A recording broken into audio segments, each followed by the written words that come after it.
তো এখন এই পিজি হাসপাতালে আমি বেশ কয়েকবার ভর্তি হয়েছি, জেল থেকে আমাকে নিয়ে আসছে অসুস্থ অবস্থায়। তো আমারই মতো বাংলাদেশে বহু আপনি কি করলেন এটা নাগরিক, আমারই মতো বাংলাদেশের বহু নেতা কর্মী জেল খেলেছে এবং জেলখানায় তারা অনেকে মারাও গেছে। আমার মনে পড়ে আমাদের সোনালী ব্যাংকের রেজিস্ট্রেশনের প্রেসিডেন্ট ছিল, সে মারা গেল, আমাদের পিন্টু মারা গেল ছাত্রনেতা, এবং আরও অনেকেই এই অত্যাচারের বলি হয়েছে।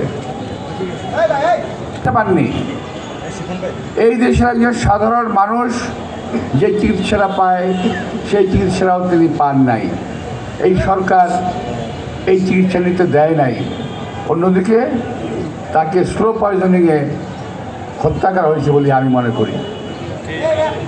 প্রিয় ভাইয়েরা, এই কথাগুলো বললাম যে অনেক ত্যাগ, অনেক তিতিক্ষার মধ্যে,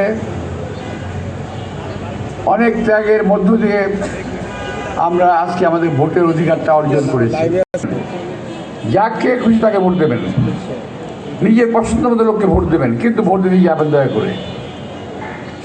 অধিকারটা প্রয়োগ করতে যাবেন, ডাক্তার হোক, নার্স হোক, রাজনীতিবিদ হোক, কুলি হোক, মজুর হোক, যেই হোক, এই ভোটের অধিকার প্রয়োগের দায়িত্ব তার রয়েছে।